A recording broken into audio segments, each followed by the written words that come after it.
Hi, and welcome to the Cosmic Intelligence Agency's Relationship Astrology reading. I'm Agent 17, Armand Diaz. And I am Agent Amor Margaret Gray. So, Margaret, we have a couple I think they've been together for a while, and I think that they would like to stay together for a while. And I think I have broken with tradition. We're breaking with tradition here. We usually look at the woman's chart first, and I think today we're going to look at the man's chart first.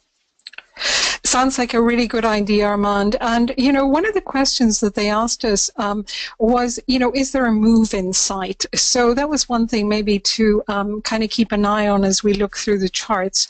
So indeed, starting with him, and there's not much of an age difference, in fact, between the two of them. When we look at the charts, we'll see that. And so he's 57 years of age, and so heading really towards the second Saturn return. And it's an interesting chart. It's quite a fiery chart, of course, with that Mars, Jupiter. Well, it's really a Jupiter Sun, and then the Mars that is also in Sagittarius. And there's a moon in Aries as well. So it's kind of a lot of fire in this chart, and the ascendant in water. Now, the one element that I noticed is only the singleton in is air, which is Chiron in Aquarius, which is in the 8th house. So I thought that was quite interesting. So they were kind of the first things that I kind of noticed when I looked at this chart. What about you, Armand? What kind of sprang out for you? Certainly, the fire energy is the thing that comes to mind when I look at this chart. And I'm really taken, yes, there's Uranus in Leo, which is a generational placement, and it is more or less trine to the Sun and Jupiter. And that seems to me to suggest that, that Uranian energy is channeled in a very an easy kind of way. Somebody that can go their own way, do their own thing, have a degree of flexibility. Uranus often is, in aspect of the sun, indicates changeableness, but not always an easy sort of flexibility. Uranus isn't necessarily the most flexible planet, and here I think that it would be. And also, the south node at 0 degrees of Aries, and then the moon at 29 degrees of Aries. That really spoke to me. It's sort of bookending the sign of Aries, really at the very beginning and at the very, very end, only 11 minutes away from Taurus. That's so true. And also what you were saying about the Sun Jupiter comfort, it's really that I think there's something about that optimism. The Sun Jupiter conjunction in itself has a kind of very optimistic quality about it, which really would go very well with that moon in Aries, where there's, certainly very action dominated chart, except for that Cancer ascendant, which is kind of interesting because it's such a different energy where it's really, if you think of the crab, the Cancer, that it kind of hides in the shell and only comes out, when it feels really safe and very comfortable. And then the descendant, which is in Capricorn, which, in terms of relationship, it feels that although this is a very dynamic chart, it really would require a certain element of stability in relationships, a certain being able to really rely on somebody, which also will be reinforced by that Venus in Scorpio that, really is opposite the moon, that although the moon wants fun and games and enjoyment, and all those planets in the fifth want a lot of fun, but when it comes down to it, I would imagine that this chart really requires a lot of loyalty and commitment. I think so. I think that Cancer ascendant, well, it's a Cancer ascendant, but the ruler of Cancer, the moon, is in fiery Aries. So that seems to be kind of a bit of a workable thing. But yes, I look at the Venus and Venus conjunct Neptune in Scorpio. Here's where we can have a great deal of fantasy about relationship, a real ability to idealize the partner, and then some of the protective stuff about Scorpio too coming in at times. But I really don't feel that there's much of I really feel that there's so much fire there to balance it out that it's unlikely to sort of get stuck in. Right now we have a lot of planets in Pisces, so I'm feeling that sort of watery sand trap inability to get traction. I feel that in this chart, the person can get out of it relatively easily. Yes, I think it's more about romanticism that the Venus Neptune is incredibly romantic, and also that, sextile the Pluto. I imagine that there's a lot of passion, in this chart. And of course, with fire, there's always passion, but it's a different passion than the Scorpio passion. So I think there's that mixture of romanticism and passion and fire. It's really very dynamic. And it's interesting then that the North Node in Libra really is looking for balance. So there's kind of that journey from independence, that South Node in Aries, which is fiercely independent, into really learning to share and to find balance and compromise with someone else. Yes, exactly, that is an important lesson, and yes, and that Venus Neptune conjunction, which is sextile to Pluto, but it's also sextile to Saturn. So there's that Saturn Pluto trine that Venus and Neptune are right in the middle of, and I think that lends the stability, that lends that sort of grounding that is going to be so helpful to a very fiery chart. And to me, it just seems like it's going to work out fairly well. I mean, undoubtedly there are challenges along the way, but Yes, you're right. I'd kind of missed that Saturn, in fact, to the Venus, but you're so right. And in fact, it kind of forms a kite, so that we've got this grand trine, even though the moon is out of sign, but between the moon, Saturn, and Pluto, where the interesting thing is that the exit point for the kite is really that Venus Neptune. So it's really keeps coming back to that Venus Neptune. That feels like a very important feature in it. Which is reinforced, of course, by the Mercury in Scorpio as well. So this is somebody who would require pretty in-depth communication and the ability to really communicate in quite an intense, in-depth way with somebody else. May get a little frustrated at times because, as we've mentioned before, when a sun is in fire but the Mercury is in water, the Mercury may not be quite as fast in articulating what it wants to articulate as the sun would like it to do. So especially if it's emotional, that moon in Scorpio may not find it as easy to communicate. And we'll talk a little bit more about that when we look at his wife's chart. I could certainly see there being a tendency to act rather than explain, if for no other reason that explaining would take a little bit more time than that fire is inclined to give. But there is a great deal of stability that sort of there is stability and action that are kind of working together, and I think that is very much what that North Node is looking for, and it does temper. I think that those Pluto, Saturn, Venus aspects do temper the fire a little bit. I absolutely agree. And I assume we're going to look at the transits later rather than look at them now directly. Well, I mean, I would say that he's recently had Saturn going over his sun Jupiter, and that might have been a little bit of a challenge.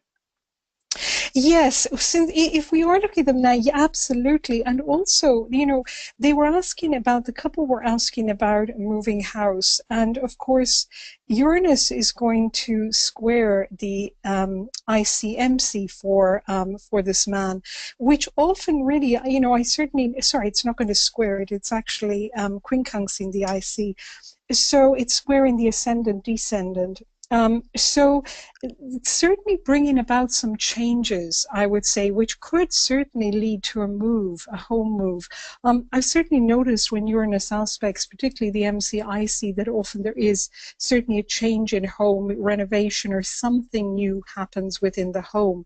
So in terms of his chart, it does feel like there's movement. It also feels like there could be some changes around the relationship area for him, just in terms of maybe, we've talked about this before with other charts when Uranus aspects the ascendant, descendant, a little bit more room to breathe, maybe, or just some changes, something new, um, to start something new in his life. Certainly a new approach to life for him. Yes, I agree. And I think I wouldn't think of it as being anything that is especially challenging right now. because I think there is so much stability associated with Capricorn, and because the ruler of Capricorn, Saturn, is in his own sign, and there's a lot of stuff going on there. But I think that while that stability is there, there may be a feeling of a need for change. I agree about Uranus in Aries, giving that feeling of a need for change, as a quincunx is the IC in his chart. Of course, we have to look at her chart, and we have to look at the charts together. Perhaps as Uranus gets to the end of the sign next year and aspects his moon, that might be something that more directly leads to a move. But we sort of have to see. It could be. I mean, it could be more because it's going through the 10th house. It may be more to do with career. And I do wonder if maybe it's something to do with career may actually affect a house move as well. That's, a possibility there. But Oh, very good yes, point. as you say, we'll have to see. Yeah, it's a very, very good point. Let's take a look at her chart. Yes, indeed.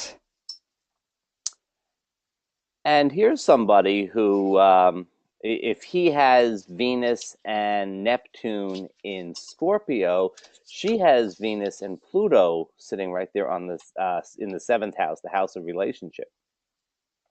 Isn't that so interesting when you see that in couples where there's kind of a reflection, direct reflection in the seventh house of something in the other person's chart, which you can kind of see. I think almost, I think of it like a jigsaw puzzle that you suddenly see the bits kind of fitting in together, which is always kind of fascinating. And here we have another fiery chart where, and like him, also a water ascendant. So he had Cancer on his ascendant, and his wife has Pisces on the ascendant. So, how very interesting. And she has a Sun Mercury in Leo conjunct the North Node. So, for her, it's definitely a very fiery, dynamic journey going forward. And this chart, I think the fiery energy with the North Node and the Sun has a little bit of a challenge in that it's directly opposite Saturn and the South Node. Yes, yes, I think that is so true. And, I look at that Saturn as kind of, generational issues to do with, really to do with maybe, past generations not quite feeling part, feeling outsiders, feeling different. And because it's conjunct the South Node, this also could be related, of course, even going further back into past lives, so that there's some issues around that there. Now, the one thing about it is that it can certainly motivate that Sun in Leo to really move into a place of really putting herself first, really taking on a leadership role, because it feels like maybe she's already experienced having an important role somehow within the collective at some stage in past lives, if that's what she believes in. And that now it's really how to take the lead and not be shy about really speaking her mind and being at the forefront with her ideas. I also want to point out that while he did not have much air in his chart, only if we count Chiron in there, this is a pretty airy chart because Saturn and Mars and also the Moon are in air signs. Yes, and how interesting again, isn't it, that balance that when one person in a relationship doesn't have an element, often either the other person again doesn't have that element as well, or there's a balance that they kind of balance out that missing element, as in this case, which really kind of would, I imagine, would be interesting to him, because I think we're always interested as well in something somebody else has that we don't have so much. And it's certainly pretty strong the year, as you say, with the Mars in Gemini and the Moon in Gemini as well as that Saturn, of course, in the 12th. So pretty, yes, there's quite a lot of air, so quite an ability to detach. But going back to, you mentioned at the very beginning about the Pluto Venus in the seventh house. And so, I do wonder how much that might get projected onto, her husband, her significant other in her life. Because sometimes planets in the seventh house, I think, can be a little challenging to see. It's like they're hidden from our view. What are your thoughts on that configuration? Well, I think that it's possible to project it. I think it's also possible to bring in people. Well, when we project, typically, especially with something in the seventh house, we often project, but we often find people who are very very apt screens to project onto. And Yes. so, we often find, like very likely to find somebody who has some of the qualities of power, and I would say in this case stability, that really do show up in his chart. I mean, we have the Pluto, we have the Virgo, we have some of the same earthiness that shows up in his chart showing up here. So I think that Venus Pluto, often there is really a strong, as with Venus and Scorpio, there's often a strong desire for a very, very tight bond. It's sort of a nuclear bond. It is, I think, the ability to kind of connect with somebody to the point of really merging. Yes, certainly think there's immense passion and a desire to go down to those depths. I think with a Venus Pluto contact or Venus in Scorpio, I think that it wouldn't be very comfortable or maybe satisfying to do, to be in a relationship that kind of just is barely on the surface. I agree there's a need to kind of plummet the depths with somebody. So I think that would be very important. And I think with Venus, there certainly could be a lot of idolization in the seventh and idolization of the partner. So also to be careful, maybe not to value the partner more than oneself, to kind of really own that for oneself, I think will be important in the seventh house. And I've just noticed something else, of course, that here is a Sun square Neptune, which is a little bit of a different energy than his chart, which is Sun trine Uranus. So this is much more, supports what you were saying about the merging in terms of, wanting a close connection. Although it's also, of course, there's always that Saturn there, which kind of allows, and helps to keep somewhat of a little bit of a distance. But, what do you think of that Chiron Jupiter, right near the ascendant? Well, certainly not far from the ascendant. Well, Margaret, as you were saying about Venus and Virgo, Venus and Virgo in the seventh house with Pluto there, yes, there could be a tendency to sort of uh, to have an unbalanced view where the partner sort of becomes a bit on a pedestal. Yeah. One looks up towards the partner, I think, with Venus and Virgo, and and then looking at that Chiron and Jupiter in the first house, and Jupiter being one of the chart rulers, as ruler of Pisces, next to Chiron, to me that almost a little bit reinforces it. It almost gives a sense of there being some hurt around self. And maybe that hurt from self, one sort of looks to the partner to sort of make up for it, and that also kind of resonates with the Sun North Node. Yes, I would, yeah, I would agree with that. I mean, it's interesting because it's really a T square where that Mars is square the Jupiter Chiron and is also square the Venus.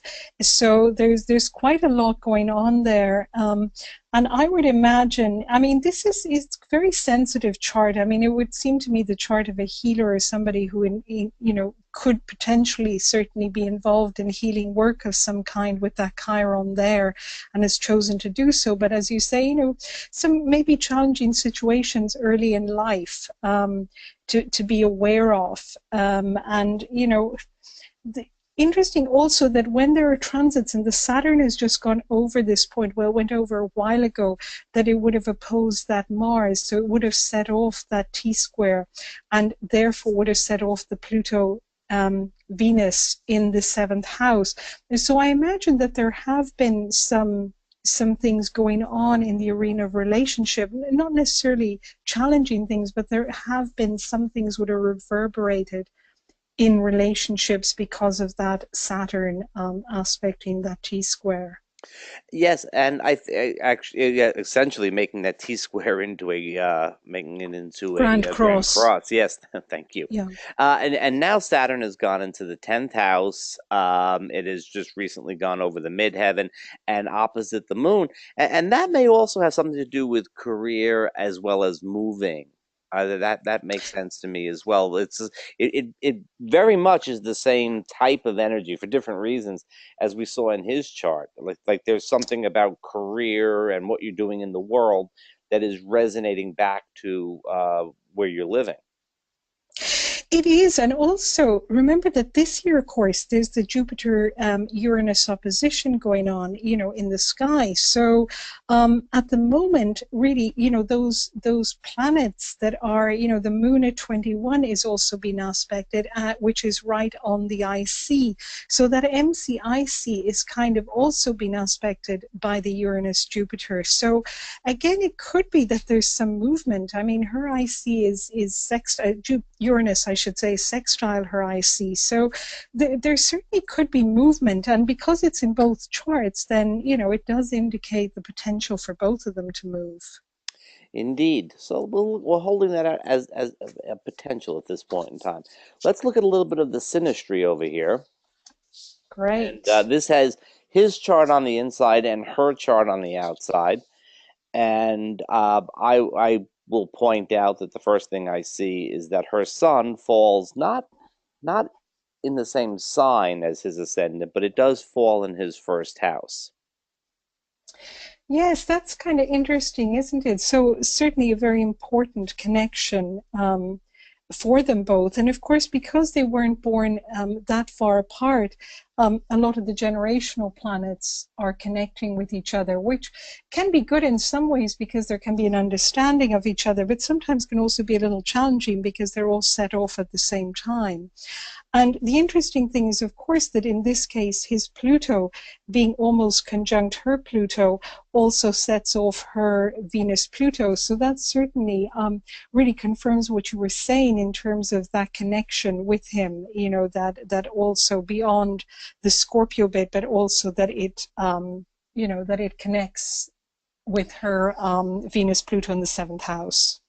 And then her Saturn landing in his seventh house, certainly that's something that people may look at and say, well, that's going to be a little bit challenging. But I think that when somebody's Saturn lands in the other person's house of partnership, we often take them seriously as a partner. And Saturn rules his house of partnership, so it certainly makes a lot of sense in this case. Yes, I would agree. And because they both have an earth sign on their descendant, they really both have that need for something serious, something, to actually, and also I think the ability to work at relationships rather than just assume that relationships will take care of themselves. So I think with that Saturn there, it certainly reinforces that. Yeah, very much so. Let's move on to, let's flip the charts around actually. And here we can see a little bit more clearly, I guess, what you were saying about his Pluto setting off her Venus Pluto conjunction, because it's actually closer to her descendant even than her Pluto.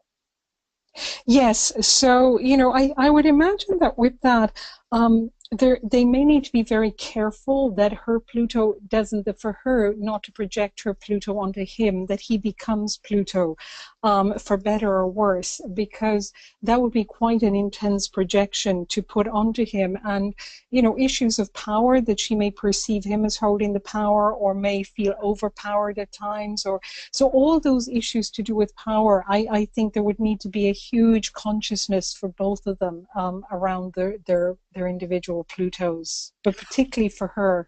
All the more challenging because his Venus in Scorpio lands in her eighth house, which is sort of the scorpionic Plutonian house. Absolutely. And also that it's conjunct, of course, they have the Neptunes are conjunct. And so his Venus is conjunct her Neptune. So I think there could be some idolization there, which could be very nice, could be very romantic, but also maybe at times a little bit confusing. So there could be some of that. I think it's also interesting that they have their Mars in opposition. So, I mean, their Mars are, I think that unlike other signs, when you have fire and air in opposition like that, particularly Sag and Gemini, actually they can be quite compatible because they're both very fast Mars. But whereas the Mars in Gemini is much more kind of likes to have a discussion Mars, the Mars in Sag might want to take action a little bit more. Even though it's a very intellectual fire sign, it still might be a little more action oriented. Well, I think that his Jupiter, which is also opposite her Mars, is likely to infuse her Mars with that sort of action principle. I think there's a lot going on in this Gemini Sagittarius axis, and I totally agree that the fire air oppositions are I mean, fire feeds on air. And I think that Yes. they're often really rather constructive, more than challenging. And I would see that fire energy kind of gets the air moving. You're right. Air sort of steps back and talks about things, and fire says, "Hey, you know what? Let's get moving." So true, so true. And I think that would suit probably the Mars in air because, it gets bored easily. Mars in Gemini, Gemini gets bored as much as fire signs almost get bored. So I think there's certainly a lot of compatibility there. I'm also looking at, the difference between their Venuses, which is kind of an interesting thing because I think although, as you say, it is a Venus-Pluto conjunction, though, it's still, with his Venus in Scorpio, I think there would need to be an awareness of the difference, this slight difference between them in terms of Venus-Neptune and Venus-Pluto and a Venus in Scorpio there. Just to be aware that one is really the watery depths of Scorpio, even though the other one is conjunct Pluto, it's still a Venus in Virgo. And therefore, there's kind of much more that concreteness about it, the kind of connection with Earth, the connection with the body, which Venus in Scorpio really wants that emotional connection a lot more than it might even want. It wants the physical as a result of the emotional, whereas it might be the other way around with the Venus-Pluto in Virgo. And I think that the Mars on I think, well, in general, the Sagittarius Gemini energy here is liable to be more overtly sexual and have a greater sort of charge and energy and a little bit of freedom orientation with that, which I think both Venuses are likely to react to a little bit. So, Yes, if you can work yes. that out and say, okay, within the confines of the relationship where we're comfortable with a certain amount of exploration, that's great. But otherwise, it could be a little bit of a challenge because, as you say, I think, like there is a desire, particularly with Venus and Scorpio, that the physical comes as a result of the emotional. Yes, I would totally agree with that. Yes, that's a really good way of putting it, actually. Shall we have a look at the composite? Yes, yes, let's do that. And I've got, if people can hear shuffling here on the recording, it's because I've also got the charts in front of me. It's easier than looking at them on the screen. So I'm just looking, here we go, for their composite chart. Yes. Now, the composite chart here, one of the things I would think about the composite chart is if we were looking for a move, let me see what we can find here in the composite chart. Um, and I'm not really sure that I see anything that really strongly indicates it. Again, Jupiter has gone over the ruler of their IC. Um, I agree with you. I was looking at this and I was a little bit puzzled by this as well because I didn't see that either. Um, so it certainly didn't kind of spring up. What I did notice is, what a lovely Taurian start, that it kind of feels like very romantic with the moon there, so that yeah. somehow the start of their relationship has, a very Venusian feel about it. And there's the ruler of the chart conjunct the sun. So, it feels like a very romantic composite chart in many ways, and certainly, a desire to be together, a liking each other, which is so important because sometimes couples love each other, but they don't actually like each other or admire each other or respect each other.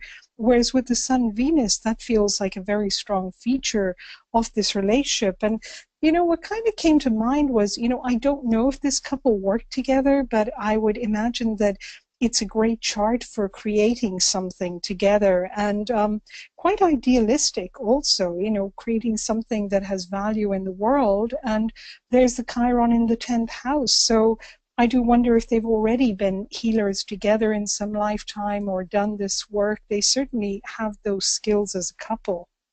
Yes, I wonder if there isn't. I wonder if there isn't some working together or working in parallel or something like that. Also, if we look at the chart, so many planets, and in this chart I sort of inadvertently put in some extra asteroids, but they both have such fiery natal charts, and this chart does not have that much fire in it. Uh, Actually, the only planet in fire is Uranus in Leo, and yet the planets land in fire houses. The moon in the first house, the sun and Venus in the fifth house, and then Jupiter and Saturn in the ninth house. And it seems to me that it, Isn't right? No, I was just going to say it's true. It's fascinating. It seems to integrate and apply the fire energy that, both of them seem to have this kind of, there's this earthy stability thing going on, and then this fiery excitement thing going on. And the composite chart just seems to say, just seems to explain how that can work out. That is so true. All that earth energy certainly seems to ground it in a really solid way, which is quite amazing because they've got one, two, three, four, five, six planets in Earth. So much of that Virgo. I think it's also interesting that there's a lot of Virgo, which is about being of service. So there's really that kind of nice, Sun Venus about balance, and then this Mars Pluto. But it's really service, which is really quite a transformative service. It's really very, very powerful that together, really, I mean, I think a Mars Pluto conjunction is such a powerful aspect to have in any chart because it's really kind of unstoppable. It doesn't let go. It just keeps going, and it can really move mountains if it sets its mind to it.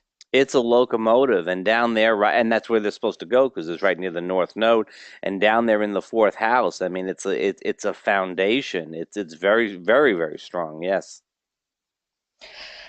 I'm just looking at what else, transits that come to mind, but yeah, I still go back to looking at movement, but I don't, it certainly doesn't stand out to me. I mean, Neptune has aspected that I see already.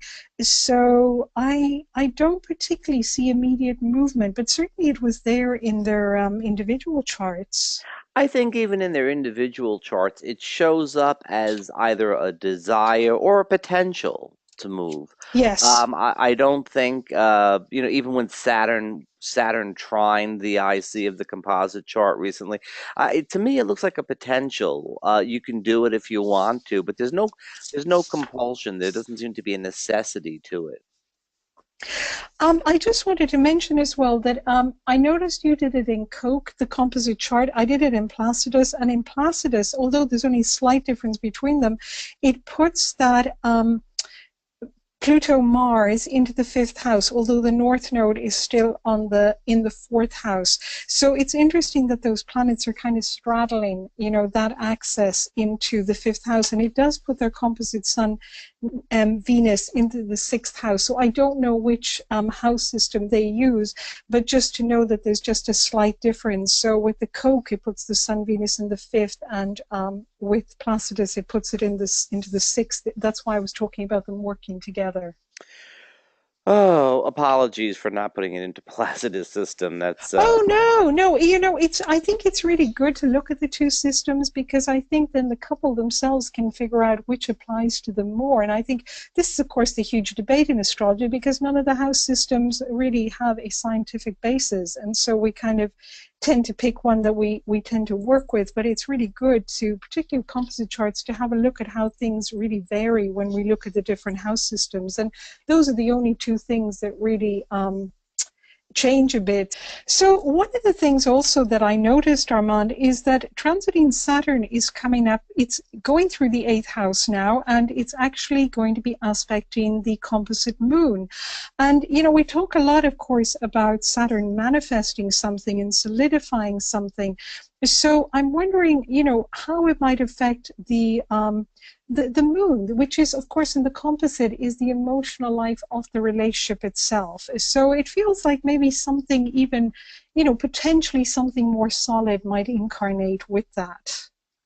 I think so, although it is in the sign of Sagittarius and it is coming from the eighth house in a quincunx. And so what's being born or the additional solidity may be something that it requires a little bit of pushing, a little struggle, if you will. Not in a Yes, bad way, but it could be hard to bring it into awareness. it could be a little slow, couldn't it? I mean, with Saturn, of course, there's also the slowness factor of it. So that's also going on at the moment. Um, so really very, very interesting charts between the individual charts and the composite charts. There's certainly potential that there may be a move. Either way, there's certainly a lot of compatibility with this couple.